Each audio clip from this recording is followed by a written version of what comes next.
Hi, Assalamualaikum. My name is Syamil binti Aiman Winish. I'm from RSRO13C.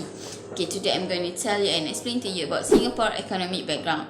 Okay, Singapore economic freedom score is 89.4, which is the world freest economy in 2020. Okay, this country ranked first among 42 countries in Asia Pacific region, and overall score is above regional and world averages. Okay, Singapore also sustained extraordinary performance that has resulted in one of the world's highest per capita incomes and solid rates of GDP growth.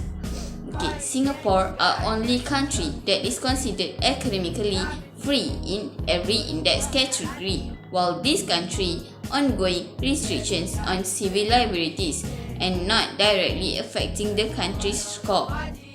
Okay, Singapore is one of the world's most prosperous nations with a business-friendly regulatory environment and a very low unemployment rate.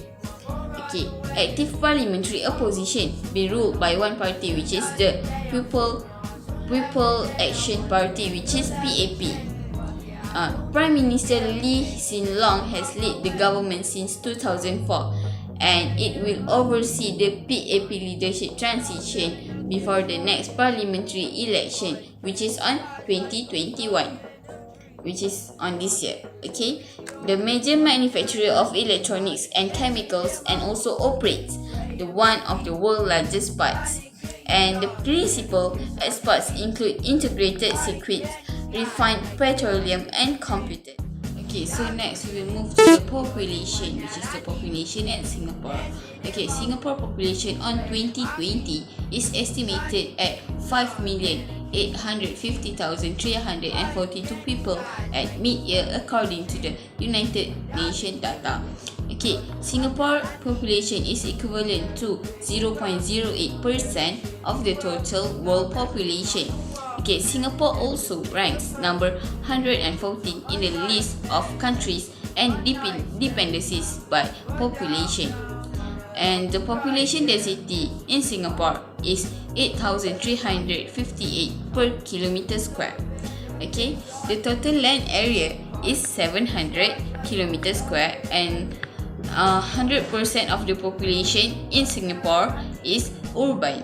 Okay, and the last is the median age in Singapore is 42.2 years. So that's it, the population in Singapore. Assalamualaikum, my name is Aina Amanda binti Khairuddin. What currency that Singapore use? Singapore dollars is the currency of the island state of Singapore. The currency are monitored by the Monetary Authority of Singapore.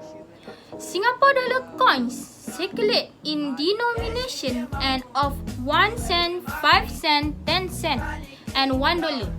1 SGD equal to 3 ringgit. Currency subunits of Singapore: cent, 1 or 100 of a dollar, bills, $2, $5, $10, $20 and so on. What is the SGD? SGD is the abbreviation for the Singapore dollar, which is the official currency of the island state of Singapore. Singapore dollar is presented with the symbol to set it apart from other dollar currencies. It also known as SING.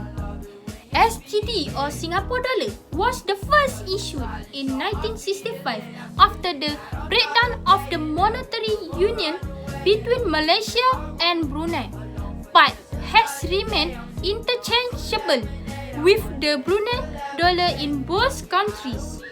Other than that, the Singapore dollar is likely correlated with the Chinese yuan and renminbi, while the MAS has a significant influence on the currency and monetary supply.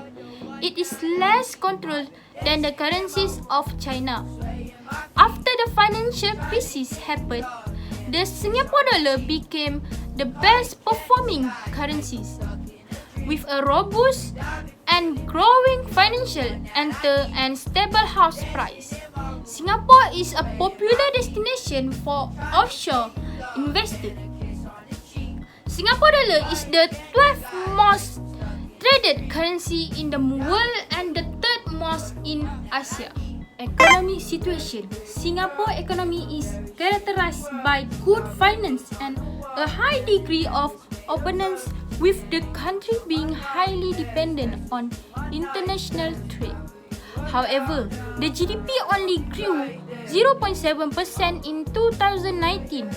It is worse in 10 years and mainly due to the trade war between the US and China and to cyclical global downturn in the electronic sector. Due to pandemic COVID-19, GDP growth is expected to fall negative 3.5% in 2020 and pick up to 3% in 2021, subject to the post-pandemic global economic recovery. Although the capital wealth in Singapore is amongst the highest in the region, unemployment has appeared due to structural economic change. According to the World Bank, Singapore ranks the best country in the world in human capital development. Next is Singapore has low tax rates and the third highest per capita GDP in terms of purchasing power parity. Singapore's economy is based on electronic, trade, finance and business service. Agricultural sector is almost non-existent except for cultivation of orchids, vegetables and fish for aquariums. On this country, they don't have minerals. In this era, because of pandemics COVID-19, it has a powerful impact on the global economy 2020. But now, all the economics problem in this country, they already tried to find a solution to recover all the economics problems such as online business and others. Let me explain to you guys about Singapore flag. Singapore flag have two horizontal half, red above white. Red symbolize universal brotherhood and equality of men. White stands for pervading and everlasting purity and virtue. In the upper left corner, white crescent moon and 5 star form a circle. 5 star is stand for the ideals of democracy, peace, progress, justice and equality. Assalamualaikum everyone, my name is Sabrina binti Muhammad Azhar from RS 120-SINGAPORE. So today, I would like to explain to you guys about the income and sources of Singapore. Okay, firstly, we go to the definition of national income. Okay, national income is the total income that is received by the production factor in the country during a year. Okay, now we proceed to the Singapore income. Okay, firstly, I would like to show you guys the World Bank in Singapore building. Based on the World Bank in Singapore, this country was confronted with a severe unemployment, weak infrastructure and housing crisis 50 years ago. But today, this city-state is rated as one of the most livable cities, and it is also boasting one of the world's highest level of human capital growth. Because of the crisis that Singapore faced 50 years ago, the Singapore government has introduced various measures to develop the country's economy. Okay, for example, establishing the Economy Development Board and emphasizing the proper use of the country's natural resources. The most important natural resources of Singapore is agricultural property, stunning countryside, and fish. The country also provides the local entrepreneur with one of the most business-friendly regulatory environment and is among the most competitive economy in the world. In 2018, the overall growth of a Singapore economy was at 3.2%, but it can increase a few percent year by year based on the resources. However, economic growth is expected to slow in 2019, with the government predicting a range 1.5 to 3.5%, which is lower than a forecast range. So now, I would like to talk about the gross domestic product in Singapore. As a whole, the GDP in Singapore was worth this amount in 2019. and this figure reflects 0.31% of the world economy.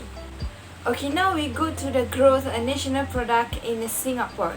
Okay, according to a Singapore econometric model, the GNP of Singapore is projected to increase to about this amount in 2021 and this amount in 2022. The stats of Singapore's GNP is the amount of GNP rose from this amount in 2018 to this amount in 2019. Thank you. Assalamualaikum warahmatullahi wabarakatuh. My name is Ayu Izzati binti Abdul Hamid.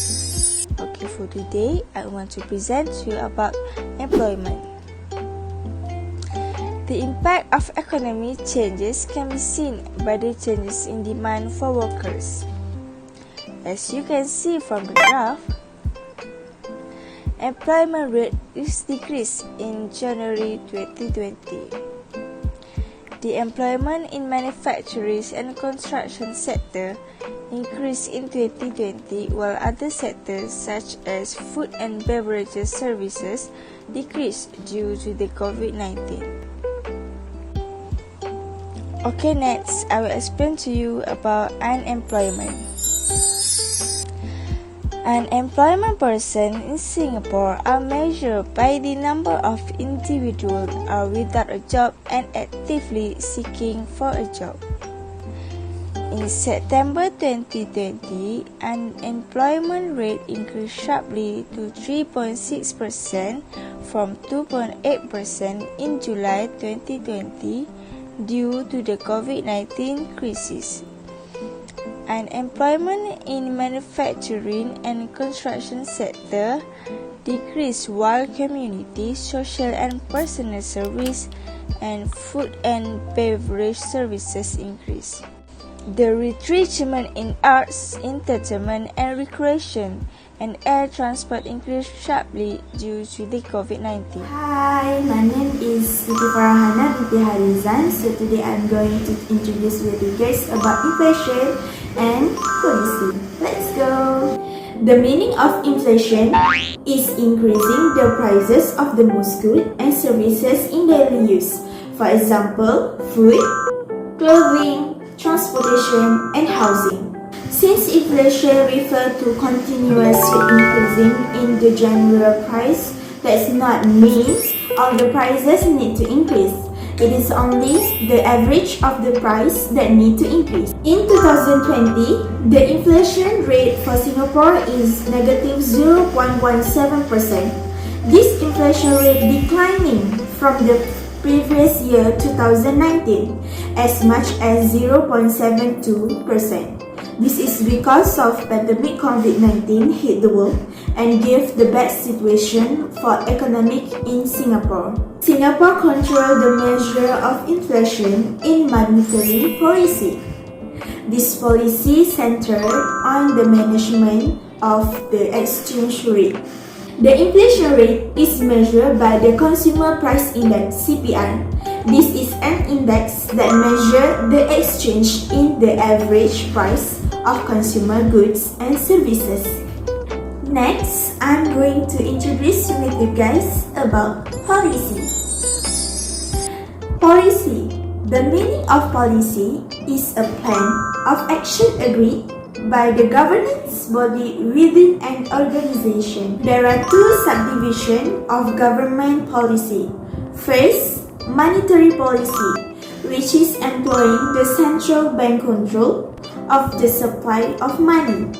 Second, fiscal policy is using the government taxation and expenditure to influence the country's spending, employment, and price level. Based on the Monetary Authority of Singapore, MAS, Singapore uses monetary policy to center on the exchange rate. This exchange rate is more effective tool for maintaining the price stability in Singapore. There are several reasons the exchange rate represents an ideal target for monetary policy.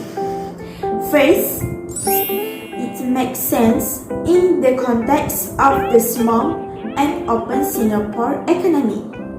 Second, the exchange rate bears a stable and predictable relationship, stability of the final target of policy. Third, the exchange rate is relatively controllable through direct intervention in the foreign exchange market. Singapore chose the exchange rate rather than interest rate as the principal tool of monetary policy. That's all from me about inflation and policy.